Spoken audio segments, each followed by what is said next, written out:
Évidemment, on peut C'est pas, le parler sujet. de sport aujourd'hui sans parler du match, France-Israël qui va avoir lieu donc, au Stade de France, ce soir, avec un dispositif de sécurité assez inédit. Vous en avez probablement entendu parler, mais il va y avoir 4 000 policiers, membres des forces de l'ordre qui vont être mobilisés. Pour seulement 20 000 spectateurs, il faut rappeler que c'est autour de 80 000, la jauge, du Stade de France. Donc ça va être, vraiment, D'accord. oui, c'est ça, et ça va être très, très, très peu rempli, hein, et très clairement ce soir au Stade de France. Dispositif donc, sécuritaire, hors norme, puisque, il y a tout ce dispositif-là, mais surtout, les autorités de l'État hébreu ont appelé les supporters israéliens à éviter, d'aller à la rencontre. Les 7 premiers rangs du Stade de France vont être totalement condamnés pour éviter tout envahissement, de pelouse. Les La 7 délég premiers rangs? Ouais. Oui, oui, tout à fait. Non, ça va vraiment jouer dans un climat particulier. Ah oui, d'accord. La délégation israélienne est sous haute surveillance depuis son arrivée il y a quelques jours. Personne ne sait véritablement où ils sont pour éviter, tout débordement. Double périmètre de sécurité aux abords du stade. En plus, en France, on est 9 ans après les attentats, Mmh. qu'il y avait eu le 13 novembre 2015. Ouais. Donc vraiment dans un contexte, sécuritaire assez énorme. Et nous, quand on a réfléchi à cette question-là, puisqu'on s'est dit qu'on ne pouvait pas ne pas parler de ce match, on avait envie de vous en parler de ce match-là sous avec cette question de pourquoi est-ce que c'est si différent les matchs France-Israël, des matchs, Russie-Ukraine, pardon. C'est-à-dire, enfin, comment est-ce que le conflit, russo, ukrainien, du coup, il est traité dans le sport? Puisqu'il y a pas mal d'endroits où les Russes sont totalement, exclus. Pourquoi est-ce que là, c'est pas la même chose? Alors Notamment dans que, le tennis, à Roland-Garros, ils avaient pas pu, venir, alors maintenant, ils peuvent jouer, mais sous une ouais, bannière, drapeau sous blanc. une voilà, c'est ça, exactement, et donc on s'est posé cette question de pourquoi est-ce qu'il y a une différence si importante de traitement entre la Russie et puis, Israël. Et je suis allée regarder, ce que dit le docteur en géopolitique, Lucas Aubin, qui fait un peu figure de référence parce que c'est un spécialiste, notamment de la Russie. Et lui, du coup, il explique que comme la Palestine n'est pas un territoire, une nation reconnue, et bien, il y a pas d'État palestinien. Donc, c'est pas la même chose que évidemment pour la Russie et l'Ukraine, là où il y a 2 États, alors que finalement il y a que, l'État israélien qui est reconnu sur le plan international, sportif. Mais aussi qu'Israël, a un «droit de réponse» entre guillemets évidemment, à l'attaque du 7 octobre, 2023. Et que donc, avec cette attaque, là, et bien, les différentes instances sportives s'en servent pour pouvoir, et bien, expliquer qu'Israël est dans son bon droit, finalement. Et ça rentre dans une logique de répression quasi systématique des militants de la cause palestinienne, l'absence de drapeau, enfin, déjà on n'a pas interdit le drapeau ukrainien pendant les matchs, je sais pas moi, France, Portugal ou j'en sais rien, que sais-je, mais là on interdit les drapeaux, palestiniens, comme, on a interdit des manifestations pro-palestiniennes, comme, on a empêché des conférences de Palestiniens sur ces questions-là. Enfin, il y a une sorte de logique quand même politique, parce que du coup c'est politique, parce que Nunez, c'est aussi politique, d'empêcher ou en tout cas, d'invisibiliser, la cause palestinienne, par tous ces biais-là, par cette répression quasi systématique. On avait fait un papier, Luma, qui date d'avril, qui traite assez bien cette question-là. Manifestations interdites, conférences annulées, convocation pour apologie du terrorisme. L'État et la justice multiplient les procédures bâillons face aux militants de la cause palestinienne. On est précisément dans cet aspect-là. Oui, tout à fait. Bah, on voit bien que, la Palestine et Israël, n'ont pas du tout le même, poids sur la scène, internationale. Et effectivement, il y a quelqu'un qui le rappelle, que la Palestine est reconnue comme un État par l'ONU, mais l'ONU a bien du mal à se faire entendre, quand même, ces derniers mois, ces dernières années, sur le sujet. En vérité, il y a des condamnations, internationales de la politique, israélienne. C'est souvent qu'elles sont pas suivies des faits, c'est souvent qu'elles sont pas, forcément très fortes. Mais voilà, l'ONU, ces derniers temps, enfin voilà, c'est évidemment, insurgé de tout ce qui pouvait se passer, à Gaza. Juste, je rappelle, quelques chiffres. A priori, on serait à plus de 186 000 morts, depuis, cet été. Donc, on a largement passé les 186 000 à Gaza. 9 personnes sur 10 qui seraient déplacées, 82% des infrastructures de santé détruites. Évidemment qu'on est dans une situation qui est extrêmement dure de parler en permanence du droit de réponse d'Israël, ça permet surtout de laisser faire ce qui est en cours. Et Et donc, d'invisibiliser. effectivement, que ce soit le génocide là-bas et d'invisibiliser toutes les personnes qui sont réduites à être catégorisées de pro-palestiniens, alors qu'en fait, il s'agit surtout d'être pro-paix, Oui. finalement. Et il y a un truc en plus, c'est que là, le fait d'intégrer le drapeau palestinien, enfin, je trouve que ça renforce en fait cette situation de conflit. Alors que si on avait laissé faire et que, enfin, un drapeau palestinien dans un stade, enfin, je sais pas ce que vous en pensez, les amis, mais ça fait de mal à personne, quoi. Au contraire. Enfin, je pense qu'il y a des pro-palestiniens qui vont aller voir le match ou des pro-israéliens ou des mecs qui sont israéliens mais assez modérés et qui pour eux, c'est pas forcément grand-chose de voir un drapeau. Au contraire, comme l'a dit Mejda, c'est juste être pro-paix et enfin, je sais pas, mais ça rentre aussi en ça se confronte aussi à ce qui s'est passé au Parc des Princes la semaine dernière avec, le Free Palestine, la banderole Free Palestine des supporters qui avait été étendue. Voilà, le tifo exactement. Si on en parle du tifo pour la paix en Palestine, même l'UEFA, il n'y a rien vu à redire. Voilà, c'est ça. C'est que même l'UEFA, l'instance qui régit le football européen, n'a rien vu à redire sur le tifo du Paris Saint-Germain. La seule volonté politique de, Retailleau, j'oublie à chaque fois si c'est Retailleau, ouais, Retailleau. c'est ça. Mmh. Oui, le PSG doit répondre et cetera et cetera et du coup, qu'est-ce qui se passe? Bah, plus de tifos jusqu'à la fin d'année au Paris Saint-Germain. Voilà.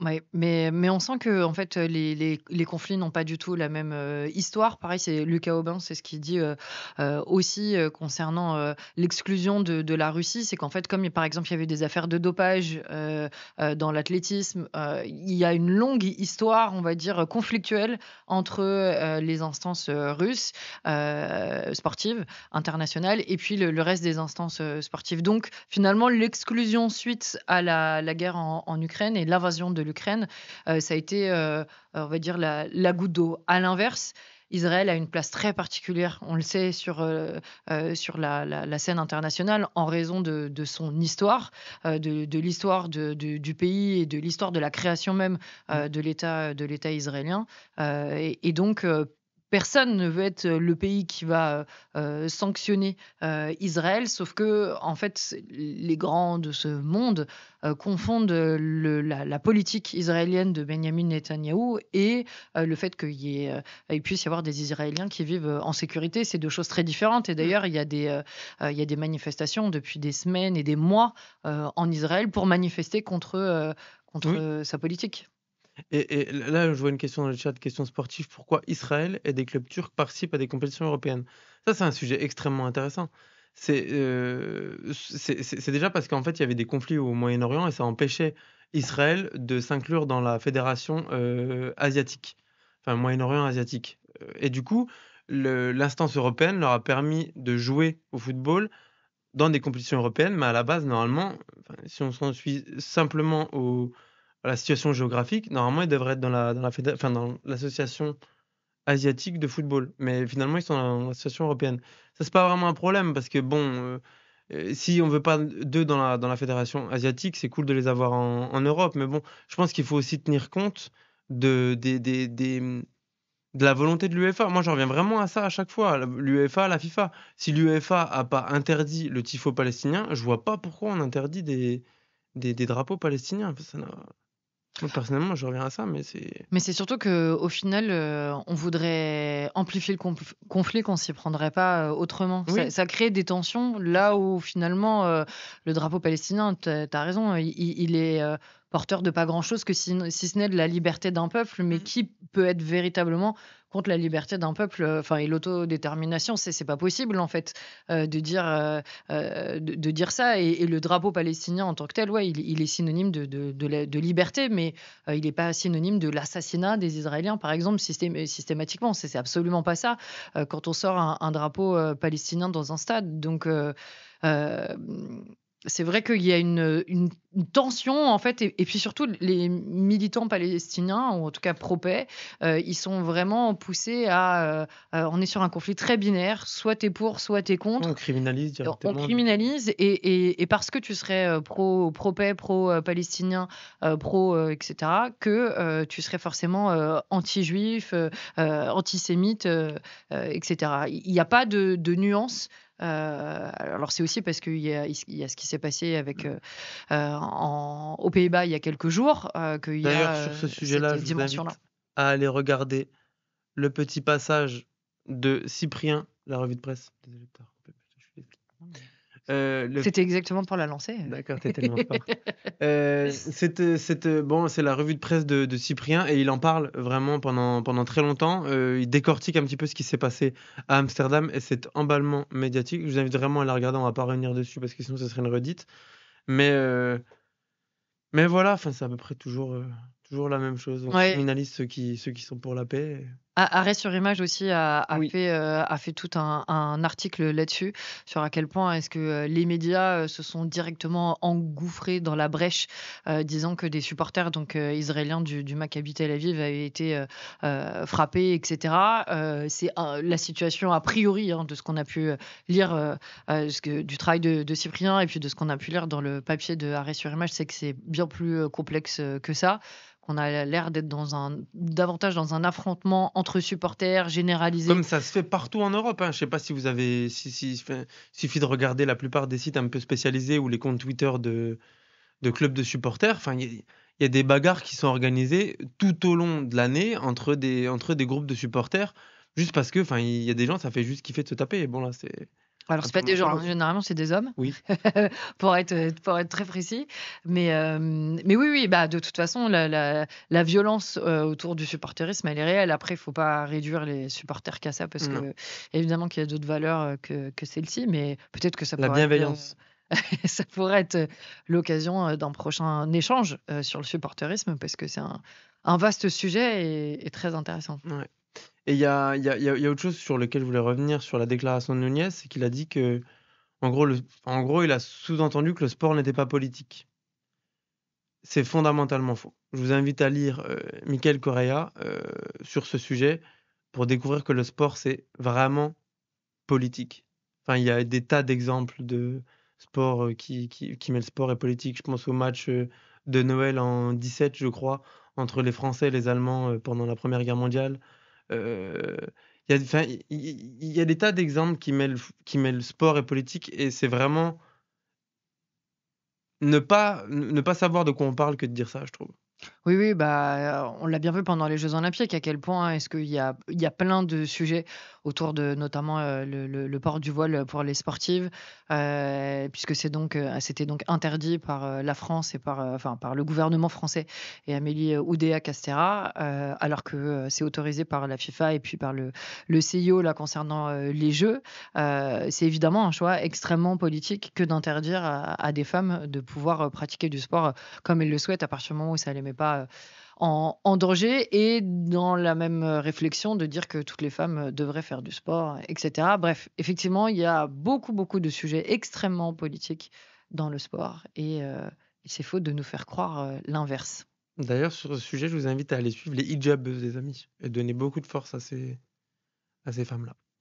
La droite dit que le sport n'est pas politique, pourtant la droite ne cesse pas d'être présente dans les stades. Comment expliquer une telle contradiction? Tu vois?